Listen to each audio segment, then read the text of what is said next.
e a nossa aula hoje é sobre o design visual de interfaces. Então, para o design visual de interfaces e para qualquer projeto de design, é necessário compreender a gramática e os elementos da linguagem visual, que compõem esse tipo de texto, né? Que no caso é visual. Então, a criação de uma imagem ou de uma interface pressupõe o uso dessa linguagem, que é formada por elementos da comunicação visual. Talvez vocês já tenham, né, trabalhado isso em outras disciplinas, mas isso é sempre muito importante, muito básico, os elementos para o design, e que a gente vai aplicar no projeto de design digital. Então, esse mapa, por exemplo, ele é composto por elementos da linguagem visual, como linhas, cores, para diferenciar, né, ali as linhas, contraste, pontos, textura, movimento, entre outros, né, tipografia. E a partir desses elementos que interpretamos o que é a imagem, o que é a mensagem que quer nos transmitir. Então, para compreender os elementos da linguagem visual, ele é muito importante para ordenar uma composição de maneira estratégica. Então, para a gente se comunicar de uma maneira estratégica, é preciso que a gente entenda como utilizar esses elementos. Então, a gente sempre vai pensar, né, um dos primeiros elementos e princípios da linguagem visual é a hierarquia. Então, a gente vai pensar nessa hierarquia de leitura que a gente quer para a nossa peça gráfica. Então, o que eu quero que o meu usuário leia primeiro? Isso vai definir a rapidez com que a mensagem será transmitida do emissor, no caso a gente, projetistas, né, para o receptor. Então, a linguagem visual é essa nova linguagem que a gente vai chamar, vai dizer que tem um alfabetismo visual, que forma uma cultura visual para criar os nossos layouts. Então, a partir disso, a gente consegue saber, consegue identificar, né, o que está bom, o que não está, quais os projetos que são bons, quais as marcas que são boas, e assim por diante. E dentro dessa linguagem, a gente tem os elementos da linguagem, que são aqueles que a gente falou ali no mapa, né? Ponto, linha, direção, equilíbrio, movimento, cor, textura, imagem, tipografia. Aqui tem 2 links para vocês darem uma olhada. O primeiro são princípios da Gestalt. Então, o Gestalt também, né, trabalha com esses elementos da linguagem visual e a relação entre eles, como o nosso cérebro interpreta e interpreta mesmo, né, esses elementos, como a gente entende o que está sendo apresentado visualmente. Então, tem esse link para vocês darem uma olhada. E tem o outro ali que fala, também traz algumas, relembrando algo da tipografia, que talvez vocês também já tenham estudado, e que é um elemento bem importante também para o design digital. Esse link anterior da Gestalt, ele dá exemplos de como aplicar esses princípios em design digital.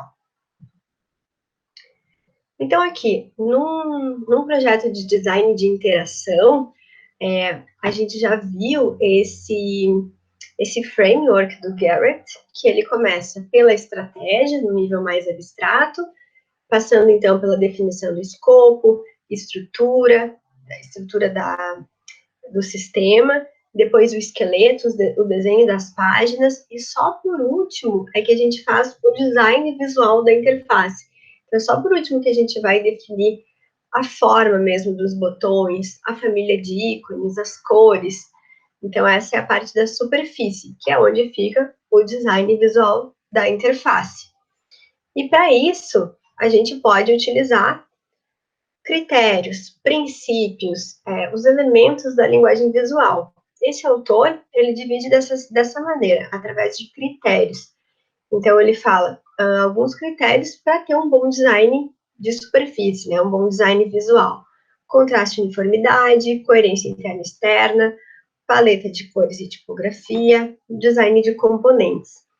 Então, a partir disso, a gente vai passar caso a caso, vendo alguns exemplos. Contraste e uniformidade. O contraste, ele também é uma das coisas primeiras, assim, no design visual, que é o que diferencia os elementos, né? Faz com que me chame a atenção mais algumas coisas. Contraste também separa figura e fundo. Então, para usar de forma positiva, cores, tamanhos, formas dos elementos da interface, eles devem variar. Então, eu não posso ter tudo do mesmo tamanho, é preciso que haja uma variação no equilíbrio entre esses elementos.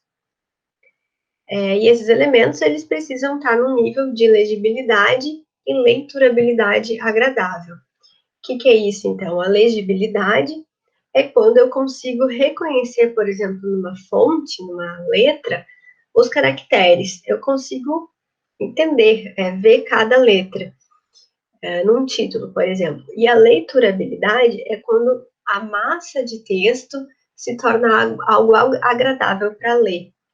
Eu consigo, além de reconhecer os caracteres, num conjunto, eu consigo ter uma boa leitura. E a uniformidade também é um critério bem importante. Então, eu preciso ter alguns padrões, né? Eu preciso ter uma consistência. E aí, a uniformidade, ela é muito vista no alinhamento dos elementos. Vocês percebem que a gente consegue ver algumas linhas por trás aqui desse exemplo, né? A gente vê aqui as imagens que estão alinhadas, ocupam o mesmo tamanho, né? A mesma forma geométrica.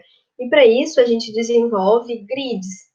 Então, esse primeiro exemplo aqui, foi definido um grid, uma divisão mesmo, uma divisão de tamanhos na tela, e tudo vai ser organizado conforme esse padrão. Por exemplo, os títulos devem ficar nesse primeiro terço aqui da imagem, primeiro quarto, né?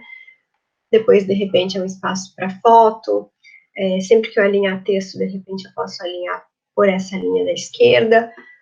Então, é importante ter um grid por trás, porque a gente vai acabar desenhando várias páginas, e aí, com isso, a gente consegue manter um padrão. Coerência interna e externa. Então, um projeto, ele é mais do que a soma de várias páginas, né? Um aplicativo aqui, por exemplo, é um conjunto de páginas, né? E para isso, é preciso que todas essas páginas, elas sejam todo coeso, coerente. Então, recomenda-se que os elementos não sejam projetados de forma isolada. Eu não vou fazer a home, depois eu vou lá e faço uma página de perfil, depois eu faço uma página de calendário. Não, eu preciso ter um grid, saber quantas páginas eu preciso desenhar, né? Eu não vou fazendo conforme a demanda. Então, para isso, lá no projeto, a gente desenvolve primeiro o esqueleto, né, a estrutura de todas as páginas, e aí eu sei, são 12 páginas, então eu vou fazer um padrão e vou desenhar todas elas, mais ou menos como está aqui, né, todas aqui já estão finalizadas. Então, para isso, a gente vai desenvolver essas páginas em conjunto, assim como também vai desenvolver em conjunto os ícones, as fotografias, as tipografias. Eu não vou, cada página, utilizar a foto que eu bem entender, né? Eu já tenho que ter esse conjunto definido. Assim como também, ó, os padrões de ícones, né? De uma interface, eles também são desenvolvidos em conjunto e eles têm uma coerência. Paleta de cores e tipografia. Então, é importante que a paleta de cores trabalhe bem junta, né? Tendo uma uniformidade e reforçando a identidade da marca. Então, por exemplo, aqui num aplicativo, esse aqui é de uma pizzaria, provavelmente esse vermelho, ele tá na marca, né? Então, assim, que cor que vai ser utilizada para os títulos?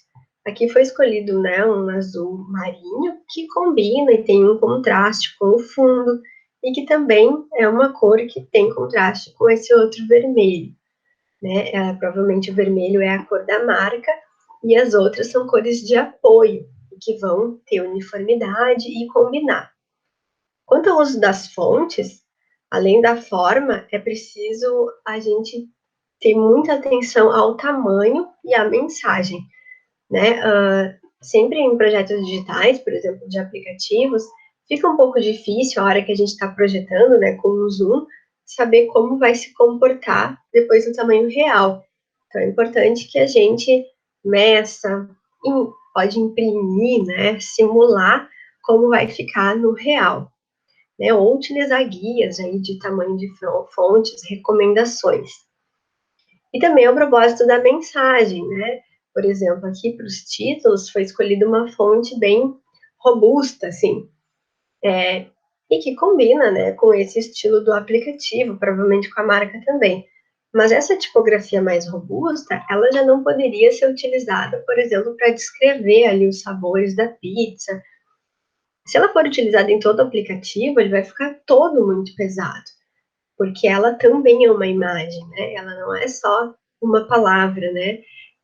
Essas tipografias, essas palavras, elas estão formando formas bem importantes aqui nessa página.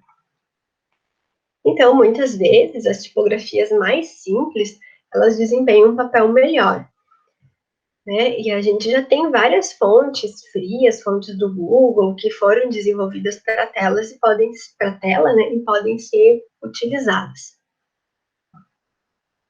Depois a gente tem o design de componentes e os guias de estilo.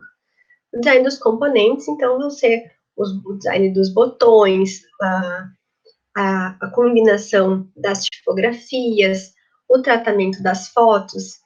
Então, o grupo de componentes escolhido para compor esse design, ele tem que ter um padrão, né? Como a gente já viu ali. E depois que tudo isso foi definido, normalmente, num projeto, se desenvolve um guia de estilo, que é mais ou menos isso aqui que vocês estão vendo. Tem aqui em cima a paleta de cores, né, com a numeração para a tela, né? Aqui, de repente, algumas cores de apoio, as tipografias, né, nos diversos pesos, os tipos de botões, como que são as caixas de diálogo, tudo aqui vai estar definido, né, nesse guia de estilo, para quando for, por exemplo, se for desenvolvido primeiro um aplicativo e depois um site, já tem todo esse padrão que pode ser replicado, ou ao contrário também. Então, resumindo aí para um bom design visual, pensando que a gente vai desenvolver uma interface, né, seja um site, um aplicativo. Então, é preciso criar uniformidade e padrões para gerar um bom design visual de interfaces. Então, para isso, um fator muito importante, retomando, é a paleta de cores. Recomenda-se aí o uso de até 3 cores, né? É importante também a gente ver que aplicativos que utilizam bastante fotografia, as cores, a paleta de cores das fotografias também vai gerar bastante impacto e vai influenciar no todo do visual do aplicativo, da minha página, né? Então, assim, as cores aqui das fotos também influenciam. Vocês observem que nesse exemplo aqui, elas estão num padrão cromático bem parecido, né? Eles têm, assim, uma paleta meio tons de cinza, né? Cores bem neutras. Então, eu posso ter, por exemplo, no restante do aplicativo, outras cores. Aqui, por exemplo, um aplicativo de alguma coisa de plantas, assim, provavelmente de reconhecer espécies.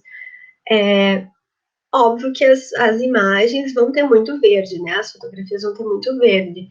Então, isso deve ser considerado para fazer a combinação com o fundo do aplicativo, com os botões. Precisa ter uma conversa. Os ícones, então, eles devem sempre manter o mesmo estilo. Os ícones, eles formam uma família. Então, eles têm que ter o mesmo estilo de desenho, o mesmo nível de detalhamento. Então, por exemplo, a câmera fotográfica aqui, ela tem um certo nível de detalhamento, né? Por exemplo, marca aqui a parte da lente. A tacinha também usou um outro detalhezinho ali. Se no caso essa câmera não tivesse nenhum detalhe, essa taça também não poderia ter nenhum detalhe. O mesmo tipo de linha, espessuras, padrões de cores, né? Então, por exemplo, aqui todos são redondinhos, Aqui todos os botões são retangulares. A tipografia. Escolher fontes ou da mesma família tipográfica. Por exemplo, eu uso uma fonte aqui para o título de uma família X, sei lá, Helvética, por exemplo, é bold, então ela é mais grossa. Mas aí para o texto eu posso usar uma normal ou uma light, mas ela é da mesma família, então eu já tenho mais certeza de que as formas combinam, eu só estou trabalhando com a diferença de pesos. Para blocos de textos em aplicativos, também tem uma recomendação de usar um ou dois parágrafos, né? Porque não é muito comum a gente ter um aplicativo para ler grandes conteúdos de texto. Então, usar também a opção de expandir se você precisar colocar algo como leia mais, um conteúdo maior. Para textos, então, recomenda-se o uso de fontes para visualização em tela. Né? A gente não pode utilizar, por exemplo, na tela, não pode, mas não é recomendável, né? A gente usar, por exemplo, uma Times, que foi uma fonte desenvolvida para material impresso. Né? Até pode ter uma versão da Times para o digital, mas aí ela vai ter as serifas reorganizadas, né? Medidas novamente, para essa visualização em tela. Então, é sempre bom a gente seguir esses padrões do Android ou da Apple, que já são opções testadas e a gente sabe que vai funcionar bem na tela. As fotografias. É preciso ter um padrão nas fotografias, como falei antes. E o que isso significa? Que elas precisam ter a mesma luz, o mesmo ângulo, a escolha das cores. Se for recortado, então olha só, aqui nesse exemplo aqui do meio, o fundo foi recortado. Então agora, quando eu for inserir uma foto nova, tem que ser recortada também. Não pode utilizar de uma outra maneira, senão vai perder o padrão. Né? Aqui, por exemplo, o ângulo, todas as imagens parece que tem esse ângulo bem aberto, né? Algo bem de paisagem. Então, provavelmente todos vão manter esse tipo de ângulo de foto. Fotografias de roupas, né? Então, aplicativos assim de compra, eles normalmente vão ter muitas cores, né? Os produtos têm diversas cores. Então, olha só, o fundo do aplicativo normalmente ele é branco, ele é algo mais neutro, né? Cores neutras. E o fundo das fotos também, olha, o fundo das fotos foi trabalhado um branco ou um cinza bem clarinho, mas algo para dar destaque para os produtos. Então é isso, pessoal. Esse é um resumo sobre o design visual de interfaces. Muitos outros elementos, estudos mais aprofundados, né, de tipografia, de estudo das cores, a própria Gestalt também podem e devem, né, ser aplicados no design visual para interfaces digitais. Obrigada e até a próxima.